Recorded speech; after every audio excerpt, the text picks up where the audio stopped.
बिहार में सियासी घटना चक्र एक बार फिर पलट गया। छठी बार नीतीश कुमार ने यू टर्न लिया और 9वीं बार वो राज्य के मुख्यमंत्री बने हैं। 9वीं बार राज्य की कमान उन्होंने संभाली है और उनके साथ आज 2 उप मुख्यमंत्री और 6 मंत्रियों ने भी शपथ ली। अब से कुछ देर पहले पटना में राजभवन में एक सादे समारोह में नीतीश कुमार ने मुख्यमंत्री पद की एक बार फिर शपथ ली। आज ही उन्होंने इस्तीफा दिया था, आरजेडी का साथ छोड़ा, कांग्रेस का साथ छोड़ा और उसके बाद फिर बीजेपी के समर्थन का पत्र लेकर राज्यपाल के पास पहुंचे। सरकार बनाने का फिर से दावा किया। राज्यपाल ने शाम 5 बजे उन्हें शपथ लेने का न्योता दिया और शाम 5 बजे नीतीश कुमार ने 9वीं बार राज्य के मुख्यमंत्री की शपथ ली है। बिहार में सबसे ज्यादा बार मुख्यमंत्री बनने का रिकॉर्ड नीतीश कुमार के नाम है और इसमें 6 बार वो पार्टियों का साथ छोड़ चुके हैं या पकड़ चुके हैं। तो 6 बार यू टर्न है और 9 बार मुख्यमंत्री वो बने हैं। उनके साथ बीजेपी के जो विधायक हैं, कुल मिलाकर 9 लोग हैं उनकी इस कैबिनेट में, जिनमें से 2 उप मुख्यमंत्री हैं और 6 मंत्री हैं। शपथ लेने वाले मंत्रियों में 3 नीतीश की पार्टी जनता दल यूनाइटेड से हैं, 2 मंत्री बीजेपी से हैं, 1 जीतन राम मांझी की पार्टी हिंदुस्तानी अवाम मोर्चा से।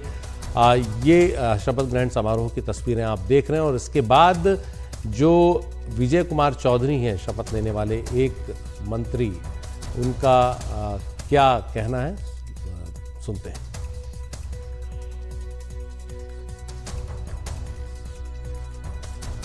विजय कुमार चौधरी जो क्या कह रहे हैं वो सुनते हैं और उपेंद्र कुशवाहा क्या कह रहे हैं सुनते हैं।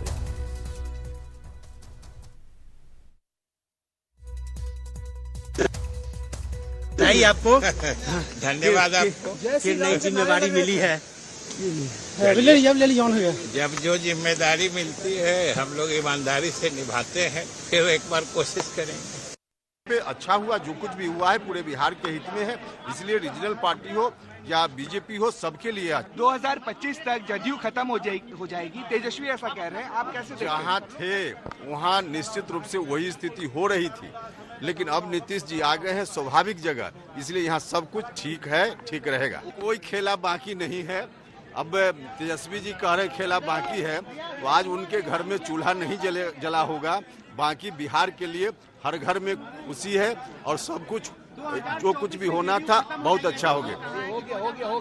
देखिए जेडीयू खत्म हो जाएगा, पहले अपनी चिंता करें। आरजेडी के लोग जिस तरह से बिहार के लोग उनसे परेशान थे, लोग चाहते थे कि यह सरकार जाए और दूसरी सरकार आए, तो आ गई सरकार। तो पिछले काफी समय से बिहार में जो महागठबंधन था उसमें खटपट की खबरें सामने आ रही थी। हालांकि आरजेडी और जेडीयू के बड़े नेता एक दूसरे पर बयानबाजी से बचते रहे, लेकिन गणतंत्र दिवस से पहले बिहार में पिछड़ों की सियासत के महारथी कर्पूरी ठाकुर को भारत रत्न देने का ऐलान हुआ और उसके बाद बिहार की राजनीति तेजी से बदली। नीतीश कुमार ने आरजेडी का साथ छोड़ा और उसके बाद आज उन्होंने एक बार फिर अपनी सरकार बनाई। हमारे साथ हमारे सहयोगी रणवीर हैं। रणवीर, आज अब मुख्यमंत्री फिर एक बार बन गए हैं नीतीश कुमार। इसके बाद अब बिहार की सियासत में क्या होने जा रहा है? विपक्ष जो है अब वो नए सिरे से अपनी रणनीति बनाएगा, जो कल तक सत्ता पक्ष में था। तो सब कुछ नए सिरे से अब तैयारियां होंगी वहां पे पक्ष और विपक्ष की। देखिए, आधी चीज़ें नई हैं, आधी पुरानी है। मुख्यमंत्री वही है, जेडीयू वही है जहां थी, बीजेपी आ गई है सत्ता में और आरजेडी चली गई विपक्ष में। ये राजभवन का गेट है। लगातार नेता यहाँ से निकल रहे हैं जो शपथ ग्रहण समारोह में थे। अभी हमने रविशंकर प्रसाद से बात की, उन्होंने कहा कि नीतीश कुमार कंफर्टेबल नहीं थे और इसलिए उनको यहाँ आना था और वो आए हैं एक सकारात्मक बदलाव के लिए। रविशंकर प्रसाद दावा करते हैं कि 40 में 40 सीटें इस बार एनडीए गठबंधन लोकसभा चुनाव में जीतेगी। इसके बाद हमने विजय चौधरी से बात की जो अभी शपथ लेकर के निकले थे। उन्होंने कहा कि जो होना था वो हो गया, इसमें कोई बड़ी बात नहीं है। इसी तरह से कृपाशंकर यादव हमें मिले और कुछ और नेता लगातार यहाँ से निकल रहे हैं। तो नेताओं का बेसिकली राजनीति होती ही चुनाव के लिए है, चुनाव के बगैर कोई राजनीति नहीं हो सकती और आने वाले कुछ महीनों में लोकसभा का चुनाव है। तो लोकसभा का चुनाव महत्वपूर्ण है एनडीए के लिए, खासतौर पर भारतीय जनता पार्टी के लिए, क्योंकि एक बड़ा लक्ष्य 400 पार का लेकर के भारतीय जनता पार्टी चल रही है। वहीं नीतीश कुमार 1 साल बाद होने वाला जो बिहार विधानसभा चुनाव है उसको देख रहे हैं और कहीं ना कहीं दोनों ही दल 1 साल के अंदर होने वाले जो 2 बड़े चुनाव हैं उन चुनाव को देखते हुए उम्मीद कर रहे हैं कि उनका परफॉर्मेंस बेहतर होगा, माहौल बेहतर होगा। हाल ही में राम मंदिर की प्राण प्रतिष्ठा हुई है, भारतीय जनता पार्टी को जाहिर तौर पे एक फ़ायदा होता हुआ दिखाई दे रहा है और इस वजह से शायद नीतीश कुमार का मन पहले भी बदला होगा और भारतीय जनता पार्टी जो मजबूत स्थिति में दिख रही है शायद ये वजह भी होगा। देखिए तमाम नेता जो है एक के बाद एक निकल रहे हैं। यहाँ से संतोष सुमन निकल चुके हैं जिन्होंने अभी मंत्री पद की शपथ ली है, दलित चेहरा हैं, जीतन राम मांझी के बेटे हैं, उन्होंने शपथ ली। इसके अलावा 2 डिप्टी सीएम सम्राट चौधरी, विजय सिन्हा, इन्होंने शपथ ली है। मुख्यमंत्री नीतीश कुमार अंदर हैं, अगले कुछ मिनटों में वो भी निकलेंगे। और हम जिन लोगों से बात कर रहे हैं, कार्यकर्ताओं से, कार्यकर्ताओं में इस बात का उत्साह है कि इस बार भारतीय जनता पार्टी की सरकार बनी है। तो बीजेपी के कार्यकर्ता जो अंदर मौजूद थे उन्होंने आज जो एक तस्वीर बदली हुई है, देखिए सर क्या हुआ सर, आज क्या जरूरत है सरकार ऐसे बदलने की? भैया इसी गठबंधन को जनता ने मैंडेट दिया था, बीच में थोड़ी गड़बड़ी हो गई थी जिसका नुकसान भी हो रहा था, तो फिर से उसी गठबंधन के साथ नीतीश जी भी आ गए, बहुत अच्छा हो गया। क्या इससे बदलाव क्या होगा? देखिए स्वाभाविक जनता जो चाहती थी, क्योंकि जनता ने चुनकर भेजा था, बीच में नीतीश जी गलत जगह चले गए थे जहां बिहार का भी नुकसान हो रहा था, खुद नीतीश जी का भी नुकसान हो रहा था, लेकिन अब वहां से वापस आ गए नीतीश जी, उनकी भी जान बच गई और बिहार के लिए भी। लोकसभा में क्या होगा बिहार में? 40 में 40 सीट एनडीए जीतेगा, एकदम 100%, इसमें क्या दिक्कत? तो देखिए यही दावा है, यही मैं कह रहा था कि 40 में 40 जीतने का जो दावा है वो नेता लगातार कर रहे हैं। हम राजभवन के गेट पर हैं और हमने जिससे भी बात की कार्यकर्ताओं से, देखिए ठीक पीछे एक नारा लग रहा है जय श्री राम का, और ये बदलाव है बिहार में। सत्ता परिवर्तन हुआ, नारे बदल गए, मुख्यमंत्री वही हैं और अब भारतीय जनता पार्टी का भगवा बिहार में भी लहरा रहा है। जी बहुत बहुत शुक्रिया रणवीर इस पूरी जानकारी के लिए। तो पटना में अब माहौल बिल्कुल बदला हुआ है, जय श्री राम के नारे लग रहे हैं सरकार के शपथ ग्रहण समारोह के बाद। इस बीच प्रधानमंत्री ने भी बिहार में जो नई सरकार है उसे अपनी शुभकामनाएं दी हैं। कहा है बिहार में बनी एनडीए सरकार राज्य के विकास और यहाँ के लोगों की आकांक्षाओं को पूरा करने में कोई कोर कसर नहीं छोड़ेगी। नीतीश कुमार जी को मुख्यमंत्री और सम्राट चौधरी जी एवं विजय सिन्हा जी को उप मुख्यमंत्री पद की शपथ लेने पर मेरी बहुत बहुत बधाई। मुझे विश्वास है कि यह टीम पूरे समर्पण भाव से राज्य के मेरे परिवारजनों की सेवा करेगी। तो प्रधानमंत्री का भी ट्वीट आ गया इस मुद्दे पर। इस मसले पर ज़्यादा जानकारी के लिए हमारे साथ 2 खास मेहमान हैं। डेटालोक.in के को फाउंडर आशीष रंजन जो राजनीतिक विश्लेषक हैं और बिजनेस स्टैंडर्ड के पॉलिटिकल एडिटर अदिति फडनीस। आशीष जी, पहला सवाल आपसे, बिहार में जो ये बदलाव हुआ है, अब अगर हम आगे देखें तो इस बदलाव का आने वाले आम चुनाव पर क्या असर पड़ेगा? देखिए, धन्यवाद। पहले तो सबसे बड़ी बात बिहार के बारे में, बिहार, यूपी और खासकर बिहार के बारे में पहले से कहा जाता है कि राजनीतिक रूप से ये बहुत हलचल वाले स्टेट है। तो जो चीजें हुई है कोई पहली बार नहीं हुई, कोई आखिरी बार नहीं हो रही है। लेकिन सीधे आपके नंबर वाले सवाल पे आ जाए तो अगर 2019 से 2024 की तुलना करें, क्योंकि अभी लोकसभा चुनाव भी है, तो कोई बहुत बड़ा अंतर नहीं दिखेगा, क्योंकि 40 में से 39 सीटें ऑलरेडी एनडीए जो करंट जेडीयू और बीजेपी के अलायंस है और जो कुछ एलजेपी के साथ उस समय थी, अभी तो कमोबेश जो रिजल्ट है अगर इस तरीके से हो, जो फिर से गठबंधन वापस आई है, तो रिजल्ट वही है, नंबर वही है। लेकिन कहते हैं ना, राजनीति में सिर्फ अंक गणित या आंकड़ों पे ही नहीं होता है, उसके पीछे बहुत बड़ा परिदृश्य होता है केमिस्ट्री का, या उसका क्या इम्पैक्ट पड़ता है आउटसाइड द उस स्टेट्स का।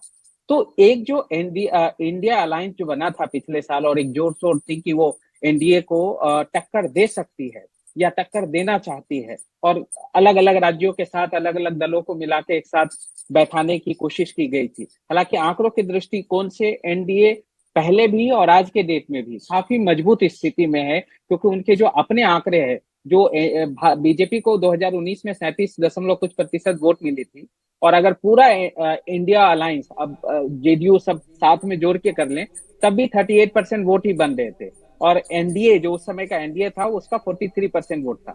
तो गैप कमोबेश 4-5% का उस समय भी था, यानी सब जुड़ने के बावजूद अब जब एक के बाद एक बड़े खासकर जेडीयू अलग हो गए, और महाराष्ट्र में, क्योंकि 2 स्टेट महाराष्ट्र और बिहार, यही 2 मेन स्टेट थे जो 2024 में अगर कहीं से कुछ अलग संभावना बनती थी तो यहीं से हो सकती थी।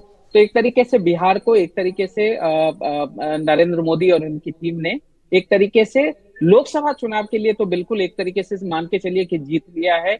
और अपनी पार्टी की जो पोजीशन है परसेप्शन के दौर पे, आंकड़ों के दृष्टिकोण से वो पहले ही मजबूत थी और राजनीतिक रूप से अब और मजबूत हो गई है, जो कि लोकसभा चुनाव परिणाम में ना सिर्फ बिहार में, जो कि मैं पहले ही कहा कि आंकड़ों के दृष्टिकोण से पहले ही से उनके पास बड़ा नंबर था।